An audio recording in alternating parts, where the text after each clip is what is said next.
بسم اللہ الرحمن الرحیم۔ بچے کی پیدائش کے بعد جو خون آتا ہے اسے نفاس کہتے ہیں۔ یہ یاد رہے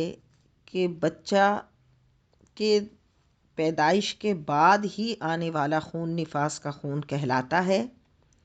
لہٰذا اگر ابھی بچہ پیدا نہیں ہوا اور اس سے پہلے کوئی اسپوٹنگ ہو رہی ہے یا بلیڈنگ ہوئی تو وہ بھی نفاس کا خون نہیں ہوگا، اس میں بھی عورت کو وضو کر کے نماز پڑھنی ہوگی، کیونکہ وہ حیض بھی نہیں ہوگا۔ کیونکہ جس وقت عورت حاملہ ہوتی ہے تو یعنی اس کے پیٹ میں بچہ ہوتا ہے تو اس وقت اس کو حیض کا خون نہیں آتا۔ تو اگر بچے کی پیدائش سے پہلے بلیڈنگ شروع ہوئی یعنی اس کو خون آ رہا ہے تو وہ خون نفاس بھی نہیں ہوگا کیونکہ بچہ پیدا نہیں ہوا، اور حیض بھی نہیں ہوگا، تو وہ استحاضہ ہوگا۔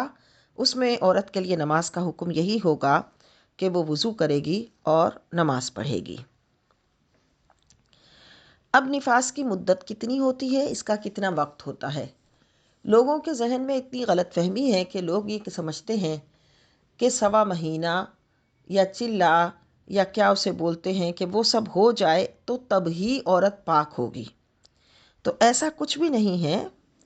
اس کی ایک مدت بتائی گئی ہے کہ یہ کم سے کم کتنا آ سکتا ہے اور زیادہ سے زیادہ کتنی مدت تک یہ خون آ سکتا ہے۔ تو کم سے کم اس کی مدت کا کوئی شمار نہیں ہے۔ کسی خاتون کو بچہ پیدا ہونے کے بعد 1 ہفتہ بھی خون آ سکتا ہے، تھوڑی دیر بھی آ سکتا ہے، کسی کو 10 دن بھی آ سکتا ہے، کسی کو 20 دن بھی آ سکتا ہے، کسی کو 25 دن بھی آ سکتا ہے۔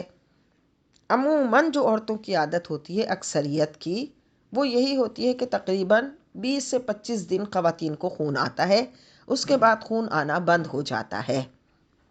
اکثر خواتین کی یہ عادت ہے۔ ہاں، کسی کو 30 دن بھی آ سکتا ہے اور کسی کو 35 دن بھی، اور زیادہ سے زیادہ کب تک آئے گا؟ 40 دن تک آ سکتا ہے۔ تو 40 دن تک جو خون آئے گا وہ تو بچے کی پیدائش کے بعد کا خون یعنی نفاس کا خون ہو سکتا ہے۔ اگر 40 دن کے بعد خون آیا تو وہ بچے کی پیدائش کے بعد والا خون نہیں ہوگا، اس کا حکم بدل جائے گا۔ اس لیے یہ تو صرف ایک مدت بتائی گئی ہے۔ اب ضروری نہیں کہ اگر عورت کو 20 یا 25 دن پر خون بند ہو گیا تو پھر وہ یہ سوچتی ہیں کہ ابھی تو 1.25 مہینہ پورا نہیں ہوا، چلا پورا نہیں ہوا، تو جناب پورا 1.25 مہینہ کرنا ہے اور 1.25 مہینہ کرنے کے لیے پورا وقت گزارنا ہے، اور اس کے لیے تب تک وہ ان کے اوپر نماز فرض ہو چکی ہوتی ہے، غسل فرض ہو چکا ہوتا ہے، لیکن وہ پاکی کا غسل نہیں کرتی ہیں اور اسی طرح جنابت کی حالت میں اپنے گھر میں رہتی ہیں اور اپنی نمازیں بھی قضا کرتی ہیں۔ تو یہ ایک بہت بڑی غلط فہمی ہے جو پائی جاتی ہے، اور جس سے ان کی ایک تو ظاہر ہے کہ جس گھر میں کوئی ایسا شخص رہے کہ جس کے اوپر غسل فرض ہو جائے تو وہاں رحمت کے فرشتے نہیں آتے، اور دوسرے یہ کہ اتنا زیادہ اپنی نمازوں کا نقصان کر کے اپنی آخرت کا بھی نقصان کرتی ہیں۔ لہٰذا اس غلط فہمی کو دور کرنا چاہیے۔ تیسرے پھر یہ غلط فہمی پائی جاتی ہے کہ جناب نفاس ہو گیا، بچہ پیدا ہو گیا تو اس کے بعد جہاں عورت بیٹھ رہی ہے، اٹھ رہی ہے، جس چیز کو استعمال کر رہی ہے سب ناپاک ہے۔ تو ایسا کچھ نہیں ہے۔ اس نے بچہ پیدا کیا ہے اور بچہ بھی پاک ہے، انسانی جسم ہے جو اس کی جسم سے نکلا ہے، اور اس کے بعد ٹھیک ہے وہ خون آیا، وہ خون ناپاک تھا، لیکن جب وہ خون بند ہو گیا یا وہ جب تک خون آتا رہا تب تک وہ کوئی ایسی ناپاک نہیں تھی کہ وہ جہاں بیٹھتی، جہاں اٹھتی، جس چیز کو استعمال کرتی، جن کپڑوں کو پہنتی تو سب کے سب ناپاک ہو جاتے۔ تو ایسا کچھ نہیں ہے، بلکہ وہ عورت کہ جس کو نفاس کا خون آتا رہا اس میں اس نے اگر جو کپڑے پہنے اور ان پر اگر جب نجاست لگے گی، خون لگے گا، تب تو ان کو پاک کرے گی، اور اگر نجاست نہیں لگی تو تب وہ کپڑے پاک ہوں گے۔ ٹھیک ہے کہ عورت پر ناپاکی کا حکم ہے، اور وہ بھی اتنی ناپاکی کا کہ وہ نماز نہیں پڑھ سکتی، قرآن کی تلاوت نہیں کر سکتی۔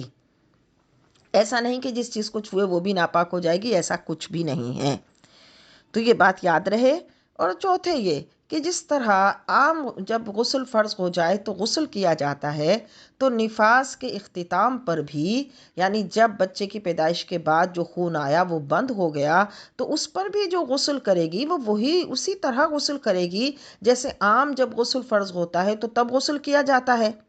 یعنی خوب اچھی طریقے سے کلی کرے گی، حلق کی جڑ تک پانی پہنچائے گی، منہ کے ہر گوشے میں پانی پہنچائے گی، ناک کی نرم ہڈی تک پانی پہنچائے گی۔ اس کے لیے ہلکا سا اوپر کی طرف سانس لے گی اور سانس لے کے ناک کی نرم ہڈی تک پانی پہنچاتے ہوئے ناک کو اچھی طریقے سے دھوئے گی، اور پھر پورے جسم کو سر سے لے کر پاؤں تک اچھے طریقے سے دھو لے، یعنی پورے جسم پر پانی بہہ جائے تو یہ پاک ہو جائے گی۔ اب اس کی پاکی کے لیے کوئی مٹی کے ڈھیلے لانا، کوئی مخصوص طریقہ اختیار کرنا، کوئی دن کا انتخاب کرنا، کوئی یہ صبح اور شام کا انتخاب کرنا، ایسا کچھ بھی نہیں ہے،